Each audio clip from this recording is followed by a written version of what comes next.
بسم اللہ الرحمن الرحیم۔ السلام علیکم بہن بھائیو، بیٹے بیٹیوں، ویلکم ٹو مائی چینل۔ آج کی ویڈیو کا عنوان ہے کہ ہندو کس نبی کی امت ہیں۔ بہن بھائیو، بیٹے بیٹیوں، قرآن پاک کی سورت رعد میں اللہ تعالیٰ فرماتا ہے کہ ہم نے ہر قوم میں اپنے نبی اور ڈر سنانے والے پیغمبر بھیجے۔ تو پھر ایسا کیسے ہو سکتا ہے کہ ہندو قوم کے درمیان کوئی نبی یا پیغمبر نہ آیا ہو؟ اللہ تعالیٰ انصاف کرتا ہے اور انصاف کرنے والوں کو پسند کرتا ہے۔ ایسا ممکن نہیں ہے کہ اللہ نے ہر ہندو قوم میں یعنی ہندو قوم کے ساتھ اللہ نے ناانصافی کی ہو، ایسا نہیں ہو سکتا۔ حدیث کی کتب سے پتہ چلتا ہے کہ کم و بیش 1,24,000 انبیاء، رسول اور پیغمبر دنیا میں دین الہی کا پیغام پہنچانے کے لیے بھیجے گئے، اور جو پیغمبر مختلف قوموں اور مختلف خطوں میں اتارے گئے۔ تو کیا ایسا ہو سکتا ہے کہ اللہ تعالیٰ نے ایک پیغمبر بھی ہندو قوم میں نہ بھیجا ہو؟ ہندو اس بات کا پرچار کرتے ہیں کہ ان کا دھرم، جسے سناتن دھرم کہا جاتا ہے، وہ اس دنیا کا سب سے بڑا پرانا مذہب ہے، جبکہ ایسا نہیں ہے۔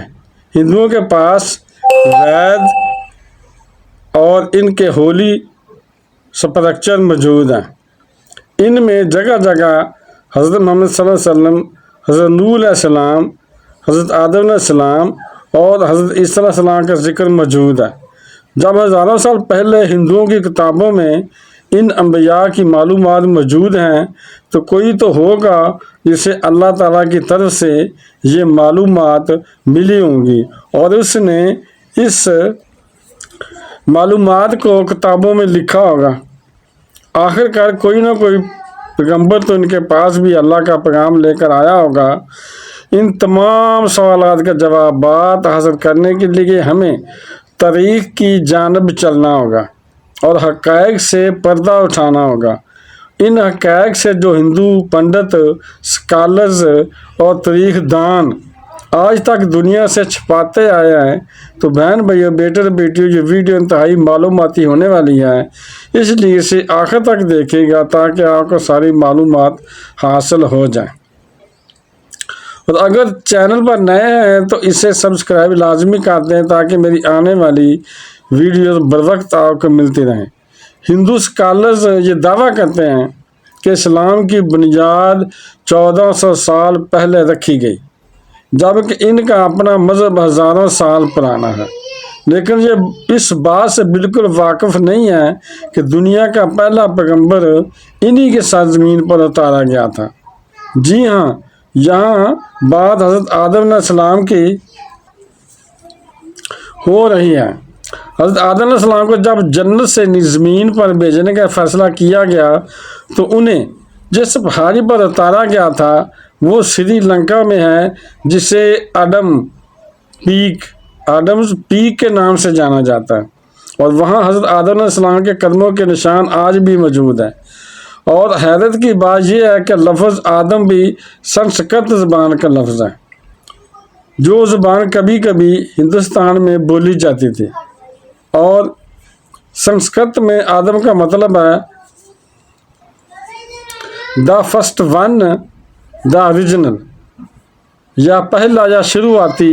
یعنی آپ غور کریں تو دنیا کا پہلا نبی عرب کی سرزمین پر نہیں بھیجا گیا بلکہ ہند کی سرزمین پر اتارا گیا تھا۔ اور ہندوؤں کی مقدس کتابوں جسے رگ وید اور بھویشارانا کے چیپٹر 427 میں حضرت آدم علیہ السلام کی تخلیق، فرشتوں کا اسے سجدہ کرنا اور جنت میں شیطان کے بہکانے کے بعد زمین پر اتارنے تک کا مکمل قصہ موجود ہے۔ اس لیے ہندو چاہ کر بھی حضرت آدم علیہ السلام کے وجود کا انکار نہیں کر سکتے، اور حضرت آدم علیہ السلام اور حضرت حوا سلام علیہا کا یہ قصہ قرآن پاک کی سورۃ بقرہ اور کرسچن کی بائبل میں بھی منو ان موجود ہے۔ اس کا مطلب ہے کہ تمام کتابوں میں موجود اس معلومات کا سورس ایک ہی ہے۔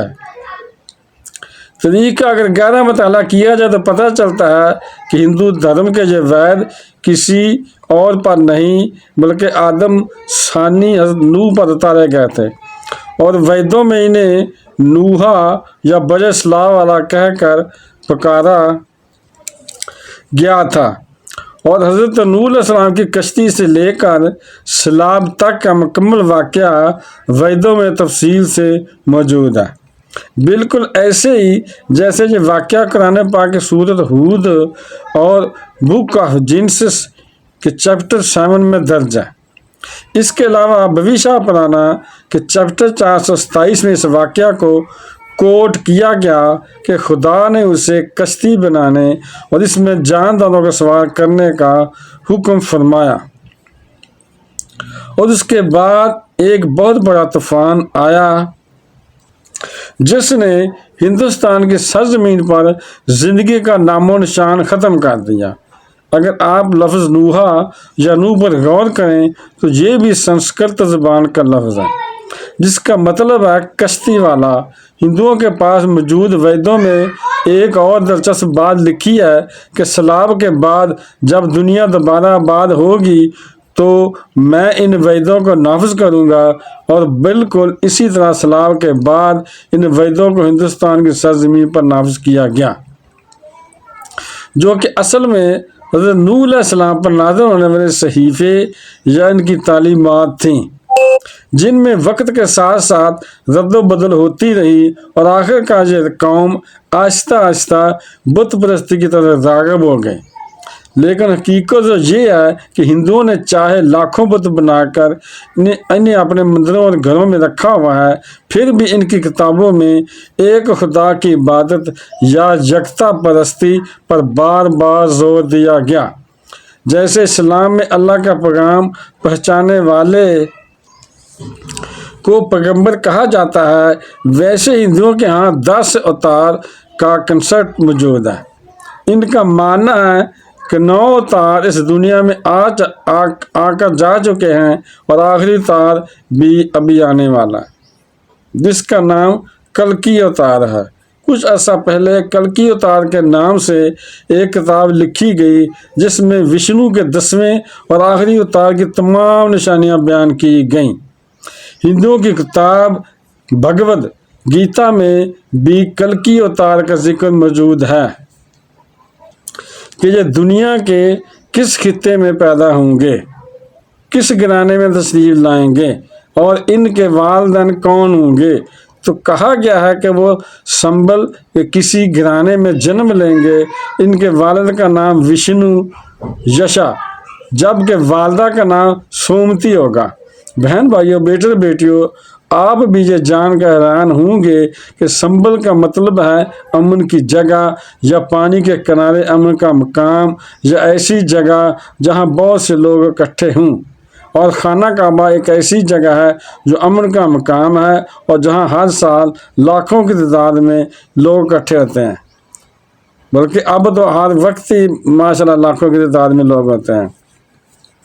اور جس بڑے گھرانے میں پیدا ہونے کا ذکر کیا گیا ہے تو وہ عرب کا ممتاز اور بااثر قبیلہ قریش ہے، جس قبیلے میں نبی اکرم صلی اللہ علیہ وسلم کی ولادت ہوئی، اور عرب کا یہی گھرانہ مکہ کو کنٹرول کرتا تھا اور خانہ کعبہ کی چابیوں کا علم بردار تھا۔